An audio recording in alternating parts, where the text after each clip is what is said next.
ஊடக நண்பர்களுக்கு வணக்கம். மகாராஷ்டிரா மற்றும் ஜார்க்கண்ட் மாநிலத்தினுடைய சட்டமன்ற தேர்தல் முடிவுகள் வெளியாகி இருக்கிறது. இதுவரை இல்லாத அளவு ஒரு மிகப்பெரிய வெற்றியை மகாராஷ்டிரா மக்கள் என்டிஏ கூட்டணிக்கு வழங்கி இருக்கிறார்கள். இதற்காக மகாராஷ்டிரத்து மக்கள் வாக்களித்த சகோதர சகோதரிகள் ஒவ்வொருவருக்கும் பாரதிய ஜனதா கட்சியின் சார்பில் எங்களுடைய மனப்பூர்வமான நன்றிகளை தெரிவித்துக் கொள்கிறோம். காங்கிரஸ் மற்றும் சிவசேனா, தேசியவாத காங்கிரஸ், இண்டி கூட்டணி அங்கு ஒரு மிகப்பெரிய தோல்வியை சந்தித்திருக்கிறது. ஆளுகின்ற அரசாங்கமாக என்டிஏ அரசாங்கம் அங்கு இருந்து கொண்டிருக்கிறது. மீண்டும் ஒரு வெற்றியை கொடுத்து மகாராஷ்டிரத்து மக்கள் மீண்டும் என்டிஏ கூட்டணி ஆள வேண்டும் என தீர்ப்பளித்திருக்கிறார்கள். பாரத பிரதமர் நரேந்திர மோடி அவர்களுடைய வளர்ச்சி திட்டங்கள் மற்றும் மகாராஷ்டிரா மாநில என்டிஏ அரசினுடைய மக்கள் நலன் சார்ந்த திட்டங்கள், குறிப்பாக ஏழைகள், விவசாயிகள், பெண்கள் இவர்களுக்கென முன்னெடுத்த பல்வேறு திட்டங்களினால் எங்களுடைய ஆட்சி என்பதும் மீண்டும் ஒரு பிரம்மாண்டமான வெற்றியை பெற்று ஆட்சி அமைக்க அவர்கள் அந்த வாய்ப்பினை எங்களுக்கு கொடுத்திருக்கிறார்கள். பெண்கள் ஒவ்வொரு சட்டமன்ற தொகுதியிலேயும் கூட ஆண்களை விட அதிகமான ஆர்வத்தோடு வந்து வாக்களித்ததை தேர்தல் தினத்தன்றே நாங்கள் பார்த்தோம். களத்தில் இருந்த எங்கள் கட்சியினுடைய தொண்டர்கள் எல்லாம் மிகுந்த நம்பிக்கையில் இருந்தார்கள். ஏன், நான் மகாராஷ்டிரா மாநிலத்தினுடைய தேர்தல் பிரச்சார கூட்டங்களுக்கு செல்கின்ற பொழுது கூட பெண்களிடையே ஒரு மிகப்பெரிய மாற்றம் தெரிகிறது. ஆர்வத்தோடு எப்படி கலந்து கொள்கிறார்கள், அவர்களுடைய நம்பிக்கை எப்படி வெளிப்படுத்துகிறார்கள் என்பதையெல்லாம் களத்திலே பார்த்தோம். அந்த நம்பிக்கை என்பது பொய்த்து போகாமல் மிகப்பெரிய வெற்றியை, குறிப்பாக அதிக அளவு பெண்கள் வாக்களித்த காரணத்தால் எங்களுக்கு இந்த வெற்றி மிக ஒரு பிரம்மாண்டமான வெற்றியாகவும் மாறியிருக்கிறது. ஜார்க்கண்ட் மாநிலத்தில் எங்களுடைய கூட்டணி என்பது அங்கு பெரும்பான்மை பெறவில்லை. இன்னைக்கு இப்போது வரைக்கும் வந்திருக்கக்கூடிய தகவல்கள் அப்படிங்கிறது எங்களுக்கு குறைந்த இடங்கள் தான் கிடைத்திருக்கிறது. மக்களுடைய தீர்ப்பை நாங்கள் வரவேற்கிறோம். ஜார்க்கண்ட் மாநிலத்திலே குறிப்பாக அங்கு முதலமைச்சராக இருக்கின்றவர் சிறைக்கு செல்கின்ற அளவு அவர் மீதான குற்றச்சாட்டுகள், ஊழல் தொடர்பாக அரசாங்கத்தினுடைய அமைச்சர்கள் மீது பல்வேறு வழக்குகள் இருக்கின்ற சூழ்நிலையில் கூட ஜார்க்கண்ட் மாநிலத்து மக்கள் அங்கு அவர்களுக்கு திரும்பவும் ஒரு வாய்ப்பு கொடுத்திருக்கிறார்கள். அடுத்து வரக்கூடிய காலங்களில் ஜார்க்கண்ட் மக்களுடைய நம்பிக்கையை பெறுவதற்கு நாங்கள் முயற்சி செய்வோம். மகாராஷ்டிர வெற்றி என்பது வெகு வேகமாக வளர்ந்து கொண்டிருக்கக்கூடிய இந்த நாட்டினுடைய பொருளாதார முன்னேற்றத்திற்கு மிகப்பெரிய உந்து சக்தியாக இருக்கக்கூடிய ஒரு மாநிலம். தொழில்துறையிலேயும் சரி, அடிப்படை கட்டமைப்பு வசதிகளை உருவாக்குவதிலும் சரி, அங்கு இருக்கக்கூடிய மகாராஷ்டிரா அரசு பல்வேறு முன்னெடுப்புகளை எடுத்தார்கள். நாட்டிலேயே முதன்முறையாக கடலுக்கு நடுவே பாதை அமைத்தது, சீலைன். குறிப்பிட்ட மிக குறைந்த காலகட்டத்தில் கிட்டத்தட்ட 1.5 மணி நேரம் மும்பையை சுற்றி கொண்டு வரக்கூடிய போக்குவரத்து எல்லாமே அந்த சீலைன் காரணமாக 20 நிமிஷத்தில் போகக்கூடிய அளவிற்கு அங்கு மாற்றம் நடந்தது. இன்று வெளிநாடுகளில் மிக பிரபலமான இருக்கக்கூடிய நகரங்களில் இருக்கக்கூடிய அடிப்படை கட்டமைப்பு வசதிகள் எல்லாம் மும்பையிலே உருவாக்கப்பட்டு கொண்டு வந்தது. இதோ நகரம் சார்ந்து மட்டுமல்ல, கிராமப்புறங்களில் இருக்கின்ற விவசாயிகளுக்கு கூட அங்கு அவர்களுடைய குறிப்பாக விதர்பா பகுதியில் பன்னெடுங்காலமாக அங்கு இருக்கக்கூடிய விவசாயிகளுக்கு சந்திக்கக்கூடிய பிரச்சனைகள் என்பது அதிகம்.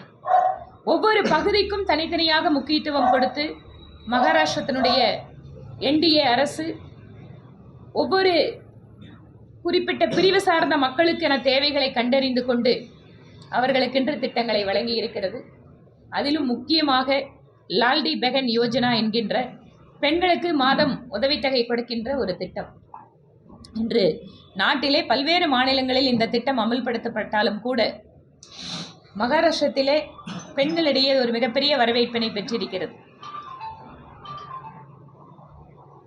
பெண்களுக்கு என்று அவர்களுடைய பாதுகாப்பிற்கு ஃபினான்சியல் அசிஸ்டன்ஸ் ஸ்கீம் மட்டும் கிடையாது. அங்கு அவர்களுடைய பாதுகாப்பு, சட்டம் ஒழுங்கு, இளைஞர்களுக்கென தனியாக கிளஸ்டர்களை உருவாக்கி சிறப்பு திட்டங்களை அமல்படுத்தியது என பல்வேறு காரணங்களால் மகாராஷ்டிரா அரசுக்கு இருந்த அந்த அரசின் மேல் இருந்த நம்பிக்கையை மீண்டும் மக்கள் உறுதிப்படுத்தி இருக்கிறார்கள். இடைத்தேர்தல்களில் கூட பிஜேபி அதிகமான வெற்றிகளை பெற்றிருக்கிறது. உத்தரகாண்ட் மாநிலத்திலே எங்கள் மாநில மகளிர் அணி தலைவி கேதார்நாத்தினுடைய எம்எல்ஏவாக வெற்றி பெற்றிருக்கிறார். இன்னும் உத்தரப்பிரதேசத்தில் இருக்கின்ற தொகுதிகளில் எல்லாம் பிஜேபி வெற்றி பெற்றிருக்கிறது. பாரதிய ஜனதா கட்சியினுடைய செயல்பாடுகளுக்கு மக்கள் தொடர்ந்து அங்கீகாரம் கொடுத்து கொண்டே இருக்கிறார்கள். அந்த நம்பிக்கையை தக்க வைப்பதற்காக தொடர்ச்சியாக மக்கள் பணிகளில் பாரதிய ஜனதா கட்சி ஈடுபடுத்திக் கொள்ளும். இப்போது கட்சியினுடைய உட்கட்சி தேர்தல்கள் நடந்து கொண்டிருக்கிறது. ஒவ்வொரு பூத்திலேயும் கிளைத் தலைவர்களுக்கான தேர்தல் நடந்து கொண்டிருக்கிறது. கோவை மாநகர் மாவட்டத்தை பொறுத்தவரை மிக சிறப்பாக மாவட்ட தலைவருடைய தலைமையிலே இங்கு இருக்கக்கூடிய அத்தனை நிர்வாகிகளுடைய குழுவும் தீவிரமாக ஒவ்வொரு பூத்துக்களிலேயும் கிளை தேர்தல்களை நடத்தி கொண்டிருக்கிறார்கள். ஒவ்வொரு கிளையிலேயும் ஒரு ஆக்கப்பூர்வமான கிளை கமிட்டிகள் வாயிலாக மக்களை சந்திப்பதற்கும் மக்களுடைய பணிகளை மேற்கொள்வதற்கும் இந்த பூத் கமிட்டிகள் எங்களுக்கு உறுதுணையாக இருக்கும். டிசம்பர் 1 to 15 வரை ஒவ்வொரு மண்டலிலும் இருக்கக்கூடிய தலைவருக்கான தேர்தல் நடைபெற இருக்கிறது. டிசம்பர் 15 to 30 வரை மாவட்டத்தினுடைய தலைவர் தேர்தல் நடக்க இருக்கிறது. இதற்கென்று தேர்தல் அதிகாரிகள் நியமிக்கப்பட்டு அவர்களுக்கான பயிற்சி வகுப்புகள் எல்லாம் நடந்து கொண்டிருக்கிறது. முழு வீச்சிலே உலகத்திலேயே மிகப்பெரிய ஒரு கட்சி இன்று சைனாவில் இருக்கின்ற கம்யூனிஸ்ட் கட்சியை விட அதிகமான உறுப்பினர்களை பாரதிய ஜனதா கட்சி வைத்திருக்கிறது. கிட்டத்தட்ட இதுவரை 12 கோடிக்கு அருகில் உறுப்பினர்கள் இந்த கட்சியில இணைந்திருக்கிறார்கள். உலகத்தினுடைய மிகப்பெரிய அரசியல் கட்சி ஜனநாயக ரீதியாக இயங்குவது என்பதே ஒரு மிகப்பெரிய சாதனை. அந்த வகையிலே இவ்வளவு அதிகமான உறுப்பினர்களை வைத்திருக்கக்கூடிய எங்கள் பிஜேபி கிளைகள் முதல் தேர்தல்களை ஜனநாயக ரீதியிலே நடத்தி வெற்றிகரமாக உலகத்திற்கே வழிகாட்டக்கூடிய வகையில் ஜனநாயகம் எப்படி உயிர்ப்புடன் இருக்கிறது என்பதை காட்டுவதற்கு எங்களுக்கு ஒரு நல்ல வாய்ப்பாக இது இருக்கிறது. பல்வேறு துறைகளில் இந்தியா உலக நாடுகளுக்கு வழிகாட்டி கொண்டிருக்கக்கூடிய இந்த சூழலில் குறிப்பாக மத்திய கிழக்கு நாடுகள் இன்னும் ஒரு குடும்பம் சார்ந்து இயங்குகின்ற பல்வேறு நாடுகளில் இருக்கின்ற அரசாங்கத்திற்கெல்லாம் கூட இந்தியாவினுடைய ஜனநாயகம் என்பது ஒரு வழிகாட்டுதலை கொடுக்கக்கூடிய அளவிற்கு பாரதிய ஜனதா கட்சியினுடைய உட்கட்சி ஜனநாயகம் என்பது உயிர்ப்போடு வழிகாட்டுகிறது.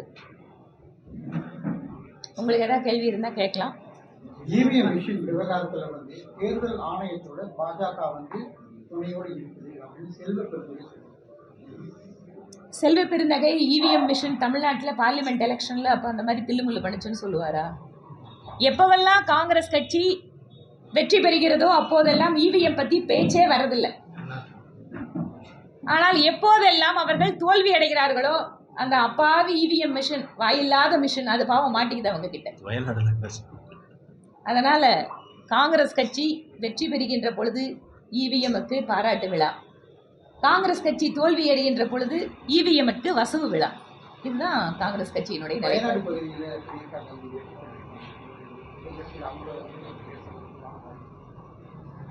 வயநாடு தொகுதியில் டெல்லியிலிருந்து ஒரு தலைவர் அந்த பகுதியில் போன முறை நின்னார். இந்த முறை அவர் அமேத்தியில் ஜெயிச்சதால் அதை தங்களுடைய குடும்பத்தினுடைய இன்னொரு வாரிசுக்கு கொடுத்திருக்கிறாரு. காங்கிரஸ் கட்சியினுடைய வாரிசு அரசியலுக்கு இந்த தொகுதி இன்னொரு உதாரணமாக இருக்கிறது. அதை தாண்டி அதில் சொல்கிறதுக்கு ஒன்றும் இல்லை. இந்த ஐடிபிஎஸ் திட்டம் சம்பந்தமாக தொடர்ச்சியான போராட்டம் நடந்து வருது. இன்னைக்கு கூட திருப்பூரில் மிகப்பெரிய போராட்டத்தை முன்னெடுத்திருக்காங்க. உங்கள்கிட்ட கூட இன்னைக்கு மனு கொடுத்துருக்காங்க. தொடர்ச்சியாக அவங்க போராட்டத்தை பற்றியும் பணிகள் நடந்துகிட்டே தான் இருக்குது. இது சம்பந்தமாக நம்ம மத்திய அமைச்சருக்கு ஏதாவது பேசுவோம்? மத்திய அமைச்சருக்கு நான் ஏற்கனவே இது தொடர்பான கடிதத்தை எழுதியிருக்கேன். அவரையும் தொடர்பு கொண்டு இந்த விஷயத்தை சொல்லியிருக்கிறோம். அதனால் மேற்கொண்டு அவர்களுக்கு என்ன உதவிகள் வேண்டுமோ அதை நிச்சயமாக பிஜேபி சார்பில் நாங்கள் செய்யறதுக்கு முயற்சி பண்ணுவோம். இது தொடர்பாக டிஸ்ட்ரிக்ட் கலெக்டர்கிட்டும் பேசணும் அப்படின்ட்டு இருக்கேன். ஏன்னா இப்போ இன்னைக்கு மதியம் தான் வந்திருக்கேன். ஏன்னா பணம் கொடுக்காத நிலத்திற்கெல்லாம் கூட அவங்க வந்து உள்ள வேலைகளை ஆரம்பிப்பதாக இன்று என்னை சந்தித்த விவசாயிகள் சொன்னாங்க. நீங்கள் ஒரு லேண்டை அக்வயரே பண்ணாமல் அதில் எப்படி வந்து அவங்க வந்து ஒர்க் பண்ணுறாங்க அப்படிங்கிறது தெரியல. அவங்க லேண்ட் அக்வயரி கூட இல்லை, எங்கள்கிட்ட ஒரு கருத்து கேட்பு கூட நடத்தல. 30 வருஷத்துக்கு முன்னாடி போடப்பட்ட குழாய் அந்த ரைட்ஸ் வச்சுட்டு அதே இடங்கள்ல தான் இப்போ போடுறாங்க. ஒரு கருத்து கேட்பு கூட்டம் கூட மாவட்ட நிர்வாகமோ அரசோ வந்து செய்யவே இல்லை அப்படிங்கிற ஒரு ஆதங்கத்தை நிச்சயமாங்க அது ஒரு வந்து ரொம்ப நியாயமான விஷயம். விவசாயிகள் வந்து இன்னைக்கு வந்து அங்கே சொல்றதுங்கிறது மாநில அரசு நிலத்தை எடுத்து கொடுக்கின்ற பொழுது அங்கே கருத்து கேட்பு கூட்டங்களை நடத்தணும். அவங்களுக்கு வந்து செக்ஷனில் இருக்கக்கூடிய நோட்டீஸ் எல்லாமே கரெக்டாக கொடுக்கணும். அந்த காம்பன்சேஷன் அமௌண்ட் வந்து அவங்களுக்கு வந்து அவங்களோட பேங்க் அக்கௌண்ட்டில் வந்து கொடுக்கணும். இந்த மாதிரி நிறைய ப்ரொசீஜர் இருக்குது. ஒரு சென்ட்ரல் கவர்மெண்ட் வந்து ஒரு ப்ராஜெக்ட்டுக்கு நிலம் எடுக்கிறாங்கன்னு சொன்னால் நேரடியாக சென்ட்ரல் கவர்மெண்ட் எங்கேயுமே நிலத்தை எடுக்க முடியாது. மாநில அரசு அந்த நிலத்தை வந்து எடுத்து அவங்களுக்கு வந்து ஒப்படைச்சு பண்ணால்தான் அதை பண்ண முடியும். அப்போ அந்த நிலத்தை எடுத்து ஒப்படைக்கும் போது சட்டம் வந்து சில வழிமுறைகளை சொல்லுது. விவசாயிகளுக்கு அந்த நோட்டீஸை ஃபஸ்ட்டு கொடுக்கணும் 4(1)ல், அதுக்கப்புறம் 5(a)ல் என்கொயரி நடத்தணும், 6(ல் டிக்ளரேஷன் கொடுக்கணும். இந்த மாதிரி ஒவ்வொரு செக்ஷனும் வந்து ஒரு குறிப்பிட்ட வழிமுறையை சொல்லுது. ஆனால் இங்கே அந்த வழிமுறைகள் எதுவும் பின்பற்றப்படலைன்னு விவசாயிகள் சொல்லும்போது அது உண்மையாகவே ரொம்ப வேதனைக்குரிய விஷயம். இது தொடர்பாக மாவட்ட நிர்வாகத்தில் கலெக்டர்கிட்டும் அதை நான் தொடர்பாக பேசுகிறேன். மாநில அரசுகிட்ட அதாவது அமைச்சர்கிட்ட யார்கிட்ட போய் பேசும்போது இது மத்திய அரசு சம்மந்தப்பட்டது, பாரத் பெட்ரோல் வந்து மத்திய நிறுவனம், நீங்கள் அவங்கள்ட்ட தான் பேசணும் அப்படிங்கிற ஒரு கருத்தை அவங்க முன்வைக்கிறது இல்லைங்க. இது வழக்கமாக தமிழ்நாட்டில் நடக்கிற விஷயம்தான். தங்களோட தோல்விகளுக்கு எல்லாமே மத்திய அரசை கைகாட்டி விட்டு மத்திய அரசோட பணத்தில் செயல்படக்கூடிய திட்டங்களை அவங்க பேரில் இதை நாங்கள் தான் பண்ணுறோன்னு சொல்கிறதுங்கிறது இங்கே இருக்கக்கூடிய திமுக அரசுக்கு இது ஒன்றும் புதிதல்ல. ஏனென்றால் தேர்தல் வந்தால் கூட அத்தனையும் பொய் பிரச்சாரம் பண்ணுவாங்க. போய் உங்களுக்கு வந்து மகாத்மா காந்தி ஊரக வேலைவாய்ப்பு திட்டத்தை மோடி அவர்கள் நிறுத்துறாருன்னு. ஆனால் ஊரக வேலைவாய்ப்பு திட்டத்தில் சம்பளத்தை அதிகப்படுத்தி கொடுத்து இருக்கிறது வந்து மோடி அவர்களுடைய அரசு. ஆனால் என்னமாங்க இதை நிறுத்திட போறாரு மோடி அப்படின்னு போய் பிரச்சாரம் பண்ணுவாங்க. அதனால் மக்களுக்கு இந்த ஊடகங்கள் வாயிலாக சொல்லுவது, மத்திய அரசினுடைய திட்டங்கள் இருந்தாலும் கூட கட்டமைப்பு வசதிகளாக வேண்டும்.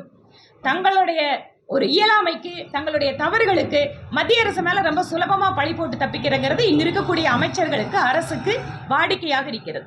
மகாராஷ்டிரா தேர்தலில் வந்து பெண்கள் அதிக அளவு வாக்கு செலுத்திருக்காங்க. அது குறிப்பா அந்த 1500 ரூபாய் வந்து அந்த உரிமை தொகை அப்படிங்கிற மாதிரி ஒரு பேசுபொருளா இருக்கு. அப்படிங்கிறப்போ தமிழ்நாட்டில் வரக்கூடிய தேர்தலில் வந்து அனைத்து கட்சிகளுமே வந்து அந்த மகளிர் உரிமை தொகையோ இல்லை பெண்களுக்கான தொகையை வந்து கையில் எடுக்க வாய்ப்பு இருக்கு. நீங்க நாடு முழுக்கவே ஒரு விஷயத்தை நான் ஒரு மகளிர் அணி தலைவராக நாடு முழுவதும் பார்க்கறதோடு சேர்ந்தே பகிர்ந்துக்கிறேன். அரசியல் கட்சிகள் தங்களோட தேர்தல் அறிக்கையில் இப்போது மகளிருக்கு மிகுந்த முக்கியத்துவம் கொடுத்து கொண்டிருக்கிறார்கள். நீங்கள் 10 வருஷத்துக்கு முன்னாடி ஏதாவது ஒரு கட்சியோட தேர்தல் அறிக்கையை பார்த்தீங்கன்னா இப்போ இருக்கிற தேர்தல் அறிக்கைக்கும் அப்போ இருக்கிற தேர்தல் அறிக்கைக்கும் குறிப்பாக பெண்கள் விஷயத்தில் எவ்வளவு மாறுதல் வந்திருக்குன்னு பார்க்கலாம். எல்லா அரசியல் கட்சிகளுமே இப்போது பெண்களை நோக்கி வருகிறார்கள் என்பதே எங்களுக்கு வந்து சந்தோஷமான விஷயமா இருக்கு ஆஸ் அ ஃபர்ஸ்ட் ஸ்டெப். ஏனென்றால் பெண்களுக்கு எது வேண்டுமென அரசியல் கட்சிகள் யோசிப்பது என்பதே ஆரோக்கியமான விஷயமா பார்க்கிறோம். அதனால் தமிழ்நாட்டில் மட்டும் இல்லை, பல்வேறு மாநிலங்களில் இந்த உரிமை தொகை என்பது கொடுக்கப்பட்டு கொண்டு தான் இருக்கிறது. இதில் ஒரு சந்தோஷமான விஷயம் என்னென்னா, தமிழகத்திற்கு முன்பாகவே மத்திய பிரதேசத்தில் இந்த உரிமை தொகையை ஆரம்பித்து வைத்தது பாஜகவினுடைய அரசு. அதனால் மத்திய பிரதேசத்தில் முதல் இந்தியாவில் கொடுத்தது பிஜேபி கவர்மெண்ட் தான். பெண்கள் கையிலே பணம் என்பது அவங்களுடைய குடும்பத்துக்காக செலவழிக்கக்கூடிய தொகை. அதுதான் இங்கே முக்கியமாக நம்ம பார்க்கணும். பெண்கள் கையில் கொடுக்கின்ற ஒவ்வொரு பைசாவும் குடும்பத்தினுடைய உணவுக்காக, குழந்தைகளுடைய நலனுக்காக, அவர்களுடைய ஆரோக்கியத்திற்காக செலவழிக்கப்படுகிறது. அதனால தான் சமுதாயத்தில் மிகப்பெரிய தாக்கத்தை ஏற்படுத்துகிறது. இங்க திமுக அரசு கொடுக்குற உரிமை தொகைன்னு சொல்றீங்க. ஆனா இல்ல, நீங்க தமிழ்நாடுல எலெக்ஷன்ல இது ஒரு காரணமானா நிச்சயமா காரணமா இருக்கும். ஆனா ஒரு பெண்கள் உரிமை தொகையை தாண்டி அந்த பெண்கள் கிட்ட வேற வழியிலெல்லாம் இந்த அரசாங்கம் வாங்கிட்டு இருந்தேன்னு சொன்னா மக்கள் புரிஞ்சுக்குவாங்க. நம்ம கிட்ட இருந்து 20,000 ரூபாய் கொள்ளையடிச்சிட்டு 1000 ரூபாய் கொடுக்குது கவர்மெண்ட் அப்படிங்கிறதையும் தமிழகத்தை பெண்கள் புரிந்து கொள்வார்கள். சேலம் பள்ளியில் ஆசிரியர் காலம் ஆசிரியர் பணியில் நீங்க வந்து ஆசிரியரை வந்து குத்துறது, கொலை பண்றது, டாக்டருக்கு வந்து மேல தாக்குதல் நடத்துறது, இது வந்து இன்னைக்கு சர்வசாதாரணமாக தமிழ்நாட்டில் நடந்தது. திமுக அரசு அப்படின்னாவே சட்டம் ஒழுங்கு தமிழகத்தில் அது வந்து இருக்காது அப்படிங்கிறதும், ரவுடிகளுடைய ஆட்சி நடக்கும் அப்படிங்கிறதும், இதெல்லாம் வந்து ப்ரூவ் பண்ணுறதுக்கான இன்சிடெண்ட் தான் அதெல்லாம். தமிழகத்தில் அமைதி பூங்கான்னு சொல்கிறது எல்லாமே திமுக அரசு வந்துச்சுன்னா அது அமைதி பூங்காலாம் வந்து அது வேறு மாதிரி பூங்காவாக மாறுது, ரவுடிகள் பூங்காவாக மாறிடுது. கேரளாவில் தொடர்ந்து பாஜக பின்னடைவான சொல்லுவாங்க. கேரளாவில் நீங்க தேர்தல்லையும் கிடைக்கல, வயநாட்டிலையும் கிடைக்கல அப்படிங்கிறது. கேரளாவில் இது பின்னடைவு அப்படின்னு சொல்ல முடியாது. கேரளாவோட டெமோக்ராஃபி உங்களுக்கு தெரியும். எந்த அளவிற்கு வந்து அங்கே ஒரு அரசியல் கட்சிகள், அதுவும் தேசியம் பேசுகின்ற அரசியல் கட்சிகள் கூட மதம் சார்ந்து இயங்கிக் கொண்டிருக்கிறார்கள் அப்படிங்கிறத பார்க்குறோம். அதனால் கேரளத்தில் இன்று நிலைமை மிகப்பெரிய அளவு மாற்றம் வந்திருக்கிறது. முதன்முறையாக பாராளுமன்ற தேர்தலில் பாரதிய ஜனதா கட்சி ஒரு எம்பியை பெற்று இன்னைக்கு வந்து திரிசூர் எம்பி அப்படிங்கிறத மக்கள் தேர்ந்தெடுத்திருக்காங்க. இன்றைக்கு அதிகமான வாக்கு சதவீதம் வந்து நிறைய தொகுதிகளில் கொடுத்துருக்காங்க. அதனால் கேரளா என்பது வெகு வேகமாக பிஜேபிக்கு முன்னேறி கொண்டு இருக்கக்கூடிய மாநிலமாக இப்போது நாங்கள் பார்க்கிறோம். பாலக்காடுல கம்யூனிஸ்ட் 3வது இடம், பிஜேபிக்கு பிறகுதான் பிஜேபிக்கு பின்னால்தான். உத்தரப்பிரதேசத்துல கிடைச்சிருக்கு, மகாராஷ்டிரத்துல பெரிய வெற்றி கிடைச்சிருக்கு. ஆளுகிற அரசு பின்னால் 3வது இடத்துல இருக்குதுல்ல. தென் மாநிலங்கள்ல பிஜேபி இப்போதுதான் வளர்ந்து கொண்டிருக்கிறது. நான் ஒன்றும் மாற்றமா சொல்லலை. நாங்கள் இங்கே ஆளுங்கட்சியா இருந்தோன்னு இங்கே சொல்றதுக்கு எங்களுக்கு இல்லை. கர்நாடகத்தை தாண்டி மீதி எல்லா மாநிலங்களிலேயும் எங்களுடைய வாக்கு சதவீதத்தை நாங்கள் உயர்த்தி கொண்டே இருக்கிறோம். அது நம்பிக்கை அளிக்கக்கூடிய விதத்தில் இந்த வாக்கு சதவீதம் உயர்ந்து கொண்டிருக்கிறது. அதனால் தென்னிந்தியாவிலே வருங்காலம் என்பது பாரதிய ஜனதா கட்சிக்கு தான். அதில் எந்த மாற்றமும் கிடையாது. காலம் வேண்டுமானால் மாறுபடலாம், ஆனால் என்றாவது ஒரு நாள் தென்னிந்தியா முழுமையும் அத்தனை மாநிலங்களிலேயும் பிஜேபி ஆட்சி அமையப் போவது என்பது உறுதி.